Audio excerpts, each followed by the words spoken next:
What's going on, people? We're glad to be back on another episode of Wheel to Wheel. Absolutely. Case. Week off, recalibrate, big race, back to the States. What's a kilometer? How we feeling?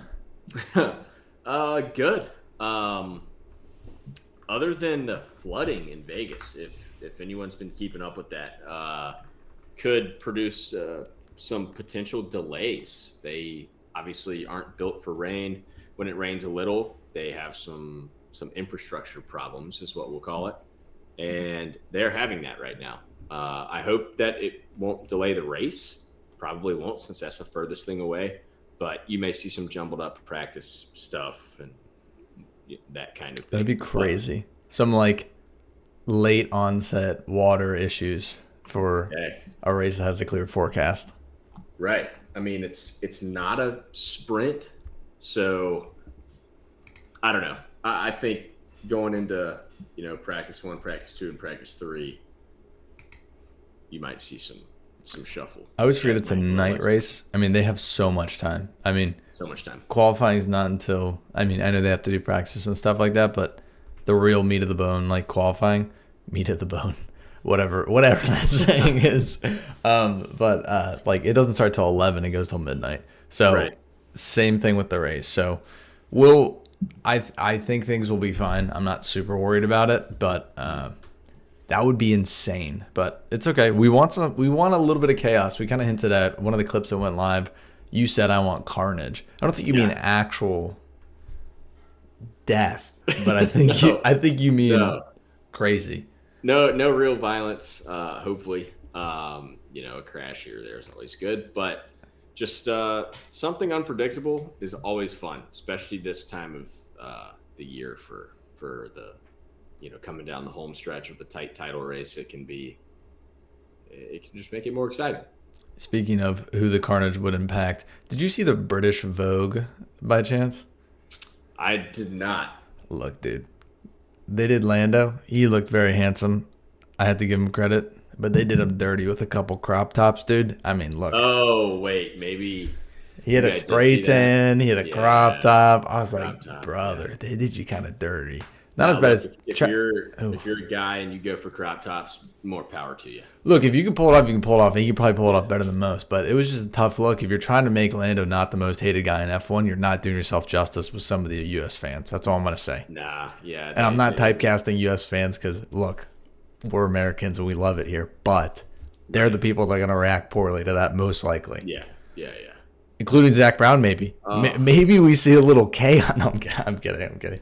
Golly. I can't deal with that. But yeah, they've all the drivers been throughout Vegas on Monday Night Football is in Vegas, and they're like panned over this box, and they're like, here's Jerry Jones and here's this person. Sitting right there in camera view is Carlos Sainz with his girlfriend. I was like, it's freaking Carlos. I was like freaking out. So I was like, nobody knows what's happening. Williams did their podcast from the Raiders locker room. Like, it's just so funny to see like they're trying to combine these worlds, but nobody knows, even like professional sports commentators that are hired by networks that run F1 stuff. So, right, whatever. It's pretty funny, but we're excited for the race here. Obviously, let's get into what really matters. First and foremost, Grant, overview of the track.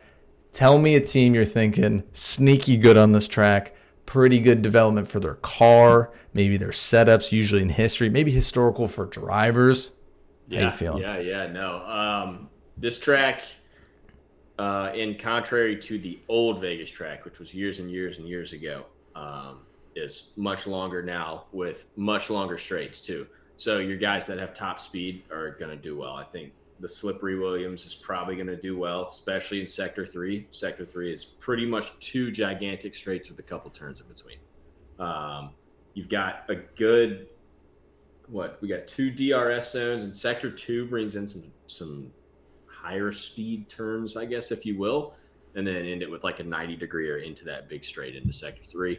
My prediction on that would be Williams will perform well.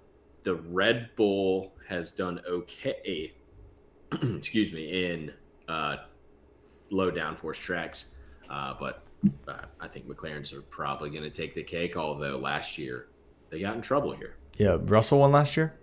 Believe so, yeah. Yeah.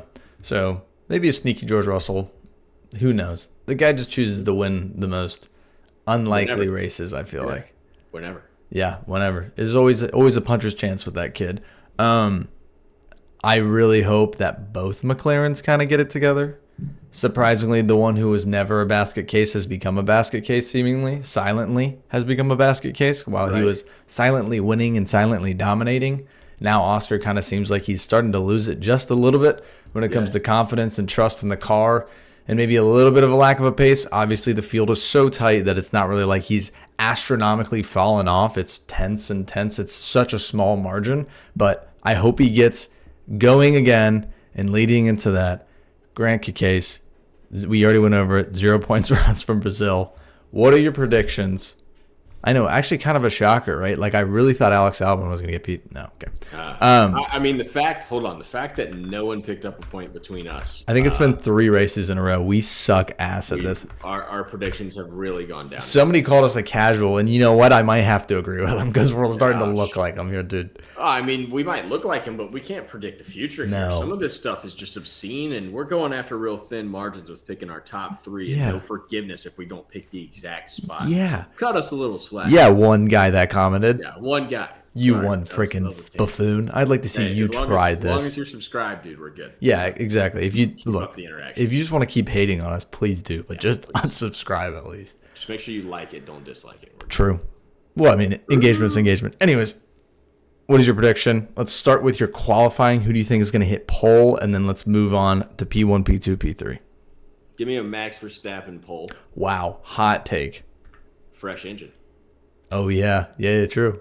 I mean, not super. One race, Come on.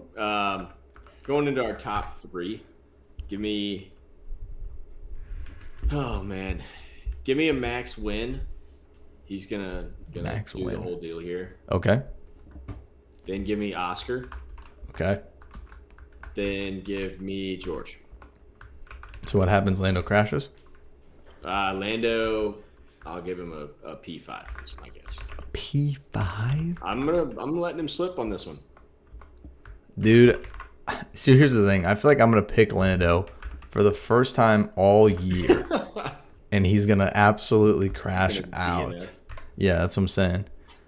I have to. Go with your sweet prince. I want to go with Oscar more than anything in the world. I really do. For pole, I just feel like Lando's going to get pole again. All right, that's fair. Yeah. I hate to do it because I never do it, but I'm going to do pole Lando. However, I'm doing this to just almost make it happen as well. Orange on orange. Papaya. Battle for first and second. Okay. Let's say Oscar comes back into true form. First turn just makes the good old Oscar Piastri move. Sure. Shows him whose sack weighs a little bit more than the others. Yeah. He said, I saw that spray tan. I saw that crop top. You couldn't catch me dead doing that, dude. And then he does it, bro. Let's get Oscar P1 with a great race. True Aussie form. He's back. Only issue, Lando gets second. Gap is still real close. Yeah. But get a little bit of life. Get a little bit of hope. We get the idea that, you know what, Oscar, if all people are going to pull this off, it's this guy. Yeah. Besides, if Max gets it and they both DNF, then of course Max can pull it off. But I think if this was a script and this was written, this is the race where out of nowhere Oscar just gets his mojo back. He puts it all on black and he hits. Boom. Good reference. Thanks, bro. I don't gamble. Yeah. I don't even know what game that is, truthfully. No, look, I couldn't tell you what game that is. And then third place. I feel like I'm doing George. I feel like he tends to, if he does well on the track, he usually does it again historically, performs well on the track again. Yeah. So I think that's a safe bet. As I said, pole, we're doing Lando. I love the classic Lando's fast lap faster, but racecraft. We get the Oscars better. Has not been the truth the entire season. We've been seeing Lando be better in the race. But I think this is where we get back to the good old days. Sure, yeah. And by good old days, I mean race 2. Right. So, yeah, that's my very elaborate 3. So we have you, pole, Max Verstappen, winner, Max, P2, Oscar, P3, George. I heard rumblings of a P5 from Lando Norris from Grant Cacase's side of the camera. Yes, sir. I'll go ahead and round out my top 10 there. I mean, Go for it. count me in on both Ferraris. We're going 4-5. Well, how did both Ferraris get 4 or 5 if Lando's P5? Lando bumps to P6. Okay, dude. Yeah. 7, give me Sainz. Okay. He raced really well here last year. Yeah. Podium finish. I believe he was in 3rd. Fact check myself. Yes. What was that? 7. 8, 9, 10. 3. 8, 9, give me Hajar Lawson. Okay. 10, give me Albon. Okay. I feel like Ollie's been on a bit of a hot streak. I'm surprised he didn't land in there. He's going to have to race a little scared. I was reading stuff about him today, actually, and he's nearing a 1 race ban because of his points. Oh. And that actually goes through, I believe it goes until May of next year before his points will reset.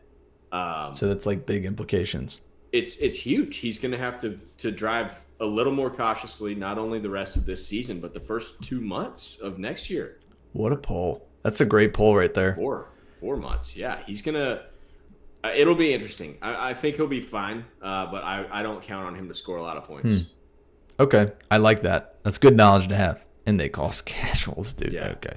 Just casual knowledge. Okay, dude. Come on. All right. Let's do 4th place. I have Max on my top 8. Max has to be 4th place. He's all over George's ass. Right behind him is Kimi Antonelli putting up a pretty good fight. I think that's going to be the reason why Max does not pass. I know you left Kimi out. I wasn't going to tell you, but I think that's why Max doesn't pass George is because potentially he's battling Kimi. So defense and offense, harder to deal with than just doing a little passy poo. Yes, sir. And then 4th, 5th, 6th place, let's throw in Charles Leclerc. 7th place, Carlos Sainz. 8th place, Lewis Hamilton. That little rivalry that doesn't actually exist that I want to exist persists right there. Let's do 9th place, Albon. Kind of similar situation. I feel like we've had a lot of sandwiches this year. I'm just, you get stuck in the limbo of teams are just front and back on you, not really letting you make any moves. And then I got 9, 10. Let's do Yuki Tsunoda 9. I feel like Yuki will have a half-decent race. And by half-decent, I mean that's really not that good for the Red Bull. And then 10th place, Lance Stroll. Whoa. Let's go. Roll with Stroll is going to be pleased. It's Vegas. The pun works even better. We have to roll with, dude. Come on, roll with Stroll, dude. Yeah. Crabs. Man, Look at this. Yeah. Look at that, dude. Guy's got pulls. He pulled a roulette pull earlier. Now he's talking craps.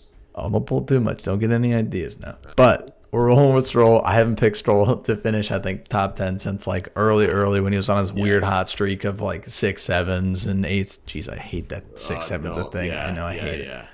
Ooh. But that's what I'm sitting with.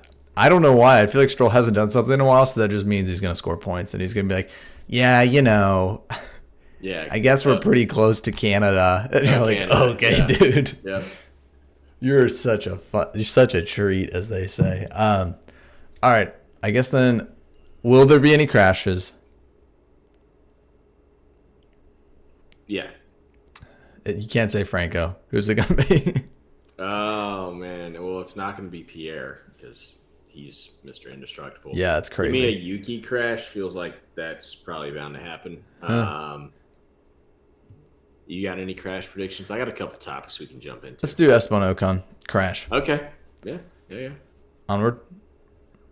So I've seen some stuff here lately. The Leclerc press is getting hotter and hotter about him going to Aston Martin. I think on the realm of possibilities, it's probably pretty high at this point, especially if next year doesn't turn out the way Ferrari wants to. With that being said, there has been a lot of positivity around the 2026 car for Ferrari. I don't know what they put that up against, though. It's the drivers have given good feedback about the 2026 car in the simulator. But based on what? Yeah, what's the control group? yeah, we know these cars are probably going to be slower than what we have right now in year one, at least, maybe the whole time. I thought they said, I mean, they're probably lying, but I think they're like, these are going to be faster, but maybe their capability is to be faster. Probably faster, yeah. Because it's, I mean, smaller, lighter, pretty much same amount of horsepower. It would make sense. But in the first year, they're going to be working out kinks. That's going to be the case for pretty much everybody. Somebody will hit the nail right on the head and run away with it next year. But yeah, I think as time goes on, I'm starting to think that's more of a possibility. Okay. How are you dealing with it? Mentally, I'm a little scared. Mentally, I'm a little scared. Well, I'm a little scared. It'll be interesting. Good. Well, I don't know. I think Aston, now that they have so much Saudi ownership, they're just going to pull what the Saudis have been pulling with everything and throw such a big number on the table. It doesn't even matter unless Ferrari literally gets extremely close to a driver's championship for one of their drivers or a team constructors championship. I think he jumps ship just because he's been a part of the system for so long. He probably wants a little bit more freedom. Yeah. There's a lot of constraints that come with being a Ferrari driver, and he's the face of Ferrari, and he's been constrained for a while. I wouldn't see him hating the idea of, I'm getting married. Kind of like doing, like he likes making music, he likes posting. I feel like he's one of the more prominent posters on socials, him and his fiance. So it's like maybe he just wants to be a little bit more loosey-goosey in a lot of those lifestyle type situations. So I don't hate the match. I mean, especially like, it's not like you're taking a huge drop from teammates either. You're going from Lewis Hamilton to Lance Stroll. Like, it's just kind of like the same thing too. Oh, dig. Big dig. Dude, I'm not even being sarcastic. On that note, that means Fernando has to retire or Lance has to get booted. Yeah, one of two things has to happen there. On a Lewis Hamilton note too, I've seen that just more and more talk about Ollie filling his seat after the end of next year. Or whenever Lewis's contract up, it's 26. I think it's after 26. Yeah, I mean, I think we all knew Ollie was the predecessor. Yeah. The question is, who fills the seat if Charles also leaves? Exactly. That's what I'm saying. We could have a double vacancy at Ferrari, which would be nuts. Scary. I mean, they're probably going to go straight for Carlos.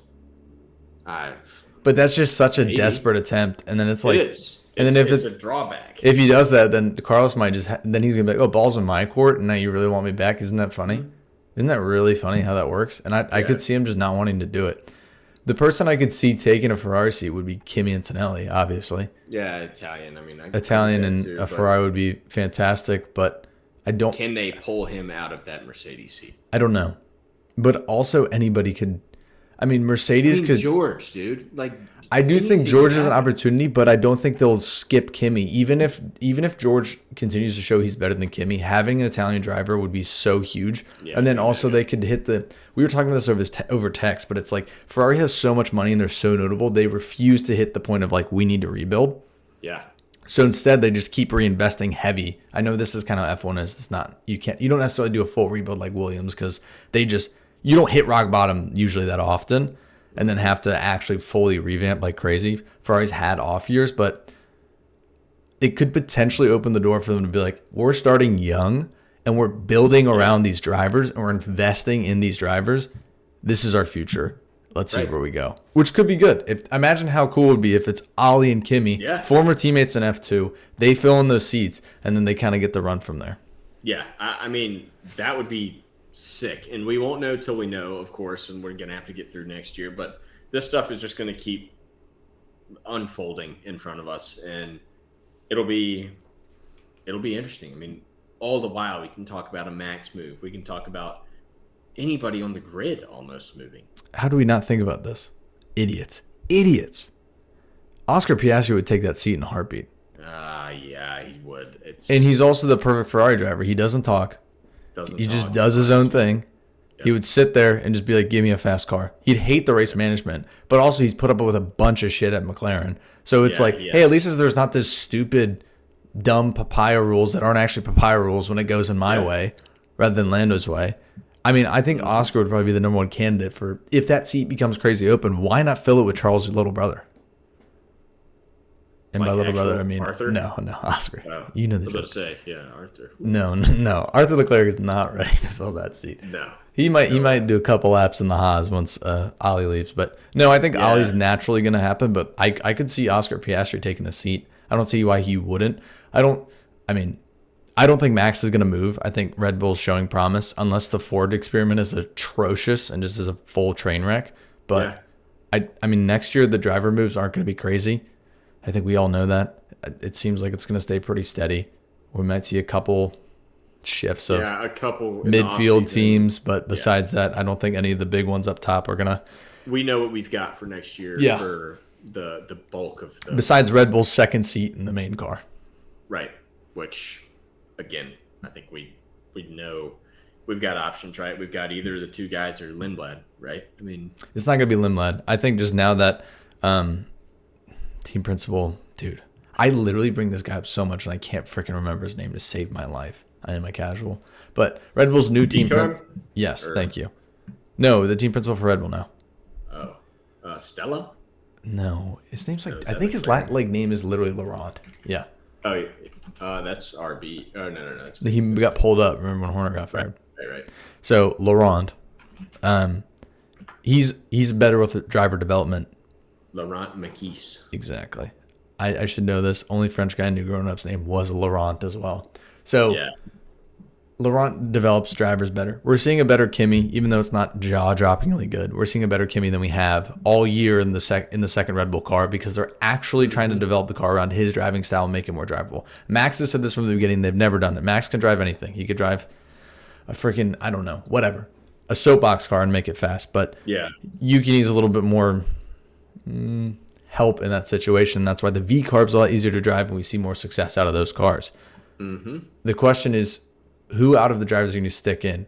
Yuki and Liam are pretty similar in age, are they not? Yeah, I think so. Yeah. So my brain is telling me they go with Lawson in the second Red Bull seat next year in the main car. I think Lawson has a chance to edge out Hadjar for driver standings before the end of the year. It's 36-43. I think even if Isaac beats Lawson, there's a chance they're just going to want Isaac to sit in the car again and just continue to drive on the V carb.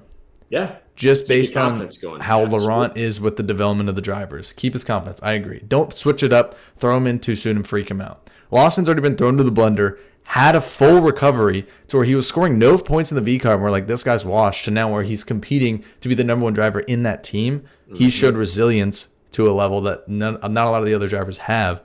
I see him in the second seat more than I see anybody else. I don't know what that does for Yuki. Reserve driver at Aston Martin, maybe. Honda connection, maybe. But I don't know. I think they're going to go with Lindblad and Hadjar and the V-Carb and Lawson, second seat to Max in the Red Bull. Yeah. That's what I think. There's our analysis. I mean, it's good. It's... again, nobody knows. We don't know until we know. Nobody knows. I mean, Alpine, we know. It's crazy. We already know Alpine's move. We're sticking with Franco. Yeah. Same with them. Money talks, baby. So, Pierre Franco, and then we're rocking with Bortoletto, Nico. Haas's, same lineup. Ali Esteban. Aston, same lineup. Fernando Lance. Racing Bulls, we kind of just talked about. Lindblad, Hadjar, Williams, both drivers are signed through 2026. So, Sainz, Albon, Ferrari, still the same thing. Leclerc, Hamilton, Red Bull Racing, probably going to be Verstappen, Lawson, based on what I think. Doesn't make logical sense. I just think it's what it's going to happen. It has some logic, but I just think it's what's going to happen. Mercedes is the same, McLaren's the same. Yep. So that's what? One driver move? Yeah, well, one in the offseason. I mean, I guess two, but it happens like this, though. I mean, you go through phases of big moves like we had last year, I guess. But then the year prior, there was zero. Then, yeah, exactly. You're on highs and lows. Well, I guess the big move is the Cadillac car coming in.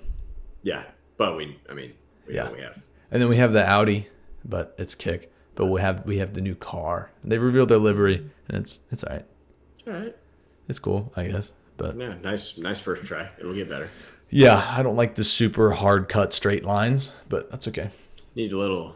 The cars are supposed to be smooth, man. Curvature, exactly. It doesn't look smooth and aero. It looks like it looks rigid and robotic. It's like this isn't Tron. I don't know. Yeah, it's German. All right, we're yapping. Yep, we are. Good rant though. Good. That's all we got for this week. Tune into the race for sure. It'll be a good one. And make sure you follow back up and watch our reactions video when we get it out. Hopefully it's a great reaction video and not kind of what happened with Brazil where we're like, well, I guess it's Orlando's, you know? Yeah. Hopefully there's a little bit of carnage, as Grant said. One little T to talk about here after this one, so. Yeah, absolutely. It'll be a good race either way. Well, pleasure. See you on the next one. Peace.